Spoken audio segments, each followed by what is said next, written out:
Dear students, type of chemical reactions हम जो पढ़ रहे थे उसमें लास्ट टाइप अब हम डिस्कशन करेंगे ऑक्सीडेशन एंड रिडक्शन। अभी तक हमने जो देखा कॉम्बिनेशन रिएक्शंस और decomposition reaction, displacement and double displacement. तो आज हम बात करेंगे ऑक्सीडेशन एंड रिडक्शन। सो ये दो तरह की रिएक्शंस हैं, लेकिन वो एक साथ ही होती हैं तो उनको एक साथ स्टडी किया जाता है। Let's talk about oxidation first. Oxidation is simply addition of oxygen. तो ऑक्सीजन जो एलिमेंट है उसका एडिशन कहलाता है ऑक्सीडेशन, अभी डिफाइन करने के लिए। And reduction simply is removal of oxygen. Removal of oxygen कहलाएगा रिडक्शन। तो ऐसी रिएक्शंस होंगी जहां पर आपको दिखेगा कि किसी एक एलिमेंट में तो ऑक्सीजन ऐड हो रही है और दूसरे एलिमेंट में वो ऐड हो एक से रिमूव हो रही है, दूसरे में ऐड हो रही है, तो ऑक्सीडेशन और रिडक्शन। अच्छा, इन रिएक्शंस के बारे में खास बात क्या है कि they go hand in hand. Oxidation और रिडक्शन हमेशा साथ साथ होते हैं, साइमल्टेनियस होते हैं। अलग अलग रिएक्शंस आपको नहीं मिलेंगे जहां पे ऑक्सीडेशन होता हो या रिडक्शन।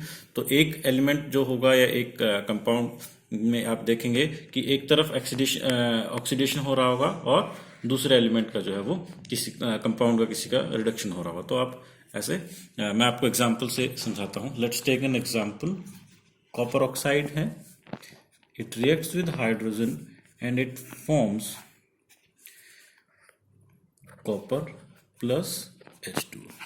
एक सिंपल रिएक्शन है, reaction of hydrogen with copper oxide. तो यहां पर अगर आप देखो कॉपर ऑक्साइड जो कंपाउंड था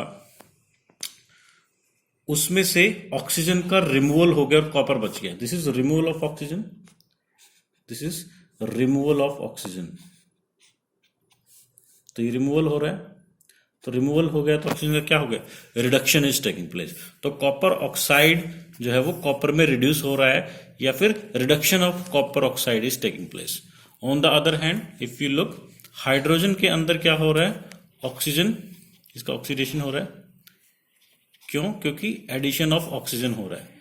इस हाइड्रोजन के अंदर ऑक्सीजन ऐड हो गया तो ऑक्सीडेशन हो गया। सो सिंपल कॉन्सेप्ट है, जिस भी एलिमेंट में आपका ऑक्सीजन ऐड हो रहा है वो ऑक्सीडेशन हो गया उसका, और जहां से रिमूव हो रहा है वो रिडक्शन हो गया। तो oxidation and reduction go hand in hand. ये बात ध्यान रखना कि हमेशा एक ही रिएक्शन में आपको साथ साथ मिलेंगे। We take one more example, zinc oxide plus carbon giving to zinc plus carbon monoxide, और फर्दर वो ऑक्सीडाइज होकर कार्बन डाइऑक्साइड भी बना सकती है। अभी जिंक ऑक्साइड में ऑक्सीजन ऑलरेडी था लेकिन इसका रिमूव हो गया, so this is reduction. And carbon gains the oxygen, gain of oxygen और addition of oxygen is oxidation, and this is reduction. थोड़ा सा बड़े लेवल पे इसकी डेफिनेशंस में एक दो कंडीशंस और ऐड हो जाती हैं, लेकिन अभी 10th का आपका जो एनसीईआरटी का स्कोप है उसमें आप एक डेफिनेशन अच्छे से देख सकते हैं। Addition of oxygen is simply oxidation and removal of oxygen is reduction. तो बाकी एग्जांपल्स आप इसके अटेम्प्ट कर सकते हैं।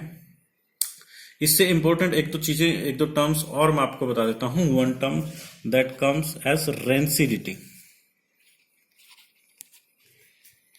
एग्जाम में भी खूब पूछा जाता है, और एक इंपॉर्टेंट टर्म है, what is rancidity. This is aerial oxidation of food. Simply आप ये समझ सकते हो। वैसे स्पॉइलेज ऑफ फूड है, फूड जो है खाना जो हम खाते हैं, स्पेशली अगर हम फैटी फूड की बात करें जिसमें ऑयली है, फैटी है, तो आगे आप इस देखो, जब हम इसको थोड़े टाइम बाद देखते हैं तो ऑयल जो फूड है वो स्पॉइल हो जाता है, स्पॉइल हो जाता है। तो फूड का spoilage, but because of aerial oxidation is called rancidity. यानी हवा में रहने से फूड का जो ऑक्सीडेशन हो रहा है, स्पेशली जो फैटी फूड है, ऑयली फूड है, तो जो फैट होती है वो ऑक्सीडाइज हो जाती है और फूड रेंसिड हो जाता है। रेंसिड हो जाता है मतलब उसमें स्मेल एंड टेस्ट उसके जो है वो खराब हो जाते हैं। स्मेल टेस्ट दोनों ही खराब हो जाते हैं।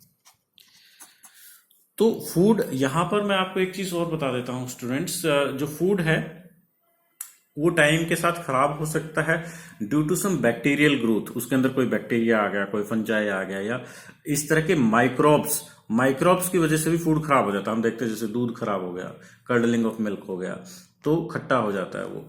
लेकिन वो बैक्टीरियल ग्रोथ है, उसके अंदर माइक्रोब्स, कोई माइक्रो ऑर्गेनिज्म ग्रो हुए, हम उसकी बात नहीं कर रहे। यहां पर हम बात कर रहे हैं spoilage of food due to oxidation, aerial, हवा में जो ऑक्सीजन है, और जैसे आपने ऊपर देखा ऑक्सीजन ऑलमोस्ट हर एक मेटल के साथ रिएक्ट करती है और उसका ऑक्सीडेशन कर देती है। तो इससे फूड के अंदर काफी सारे एलिमेंट्स हैं जो वो स्पॉइल हो जाते हैं, खासकर मेटल। तो इससे एरियल ऑक्सीडेशन हो जाता है और इस प्रोसेस को हम रेंसिडिटी कहते हैं, एरियल ऑक्सीडेशन कहते हैं। ठीक है, तो सिंपल मैं आपको एक बात बताता हूँ। जैसे whenever we take an apple, और जब वो फ्रेशली कट होता है तो वो वाइट होता है। When you cut it freshly तो वो एकदम वाइट होता है, लेकिन थोड़े टाइम के बाद हम देखते हैं कि वो थोड़ा सा ब्राउन हो जाता है, ब्राउन से कलर का। पुराने थोड़ी देर रखे हुए फ्रूट जो कटे हुए हैं उनको थोड़ी देर रख दे तो ब्राउन हो जाते हैं। ये आप इसेंशियली आप इसको ऐसे समझ सकते हैं कि एप्पल के अंदर बहुत सारे मिनरल्स होते हैं, बहुत सारी मेटल्स होती हैं, तो वो रिएक्ट करती हैं हवा में जो ऑक्सीजन होती है उसके साथ, और वो एरियल ऑक्सीडेशन हो जाता है। तो ऐसे इसीलिए बोलते हैं कि कटे हुए फल हमें ज़्यादा देर तक रखे हुए वो नहीं खाने चाहिए। इसी तरह फूड भी टाइम के साथ खराब हो जाता है। एक चीज जो आपको ध्यान रखनी है, rancidity is because of aerial oxidation. यहाँ पर माइक्रोब्स वाला फैक्टर नहीं है कि माइक्रो ऑर्गेनिज्म की ग्रोथ से भी फूड खराब हो जाता है, लेकिन वो अलग एस्पेक्ट है। यहाँ पर हम रेंसिडिटी की बात करते हैं। एक और टर्म जो ऑक्सीडेशन से संबंधित आती है, that is corrosion.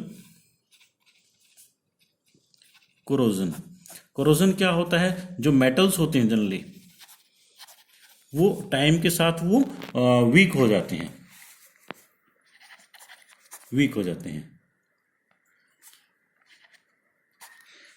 Weakening of metal because of aerial oxidation और some reactions with elements in the air.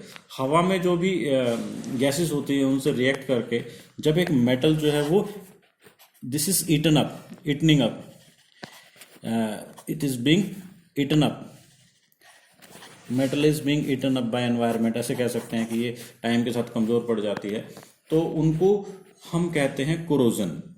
तो कोरोजन हर एक मेटल में होता है। बहुत सारे मेटल जैसे जिंक की मेटल है, उसकी अपनी प्रॉब्लम है, उसमें कलर चेंज हो जाता है, उसकी शाइन खत्म हो जाती है, वीक हो जाती है मेटल। कॉपर में भी ऐसा होता है, सिल्वर में भी ऐसा होता है। तो आप डिटेल में चैप्टर 3 में पढ़ेंगे। लेकिन एक चीज़ है, जैसे आयरन में ये प्रॉब्लम जो है वो बहुत ज़्यादा डोमिनेंट होती है और आयरन के केस में जो कोरोजन है उसको हम रस्टिंग कहते हैं। रस्टिंग, जंग लगना। लोहे को जंग लग जाता है तो लोहा जो है वो बेकार हो जाता है, उसकी स्ट्रेंथ कम हो जाती है, ब्राउन कलर का प्रेसिपिटेट सा एक बनने लगता है। ये बेसिकली आप चैप्टर 3 में इसके बारे में डिटेल में पढ़ेंगे, इसलिए चैप्टर फर्स्ट में हम ज़्यादा नहीं बता रहे हैं। वैसे ये एरियल ऑक्सीडेशन ही है, हवा के मॉइस्चर से और ऑक्सीजन से जो आयरन है वो आयरन के ऑक्साइड में कन्वर्ट हो जाता है और जो है आयरन वीक पड़ जाता है। ये टर्म्स हैं जो यहाँ पर इम्पोर्टेंट हैं। और students, I can show you the book now. This is the summary. अगर हम थोड़ा सा बुक की समरी की बात करें तो यहाँ पर लगभग हमने सारी चीज़ें कर ली हैं। टाइप ऑफ रिएक्शंस कैसे करते हैं। 2 चीज़ें छोटी छोटी टर्म्स और हैं जो मैं यहाँ पर थोड़ा सा बता देता हूँ, जिनके बारे में, रिएक्शंस के बारे में आपका एक प्रेसिपिटेशन रिएक्शन होता है।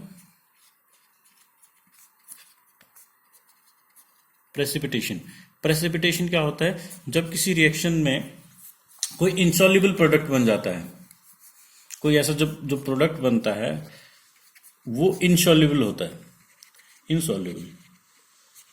इनसॉल्युबल तो अघुलनशील कोई प्रोडक्ट होता है। मान लो सडनली एक प्रोडक्ट बना वो इनसॉल्युबल, तो उसके तलछट बन जाते हैं, वो नीचे जमा होना शुरू हो जाता है। इसको प्रेसिपिटेशन रिएक्शन बोलते हैं। एक ये चीज़ थी जो बीच में स्किप हो गई थी। और एक और चीज़ है, 2 तरह की रिएक्शन। एक और तरीके से हम एनर्जी या हीट, अगर हम हीट की बात करें तो हीट के आधार पर हम रिएक्शंस को 2 तरीके से बांट सकते हैं। वन इज एक्सोथर्मिक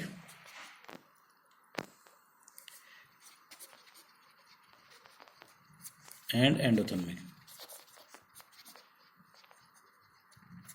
एंडोथर्मिक और एक्सोथर्मिक 2 तरह की रिएक्शंस होती हैं। एक्सोथर्मिक में हीट जो है वो इवॉल्व होती है, इवॉल्व होती है, रिलीज होती है, यानी ये हीट प्रोड्यूस करते हैं। एंडोथर्मिक में हीट इज एब्जॉर्ब्ड, इसमें हीट एब्जॉर्ब होती है। तो इस तरह की भी कुछ रिएक्शंस में ऐसा पूछा जाता है। जैसे हम सिंपल बर्निंग की बात करें तो बर्निंग क्या है? बर्निंग ऑफ कार्बन वो एक एक्सोथर्मिक रिएक्शन है। हमारा जो रेस्पिरेशन होता है, जब हम फूड से एनर्जी निकालते हैं, respiration is an exothermic process, जहाँ पर एनर्जी रिलीज होती है। और कुछ ऐसी रिएक्शंस आपको मिलेंगी जहाँ पर हीट जो है वो, हीट एनर्जी जो है वो एब्जॉर्ब होती है। तो आई थिंक इसमें सारी टर्म्स आपकी क्लियर हो गई हैं। That is all for this video. Thank you.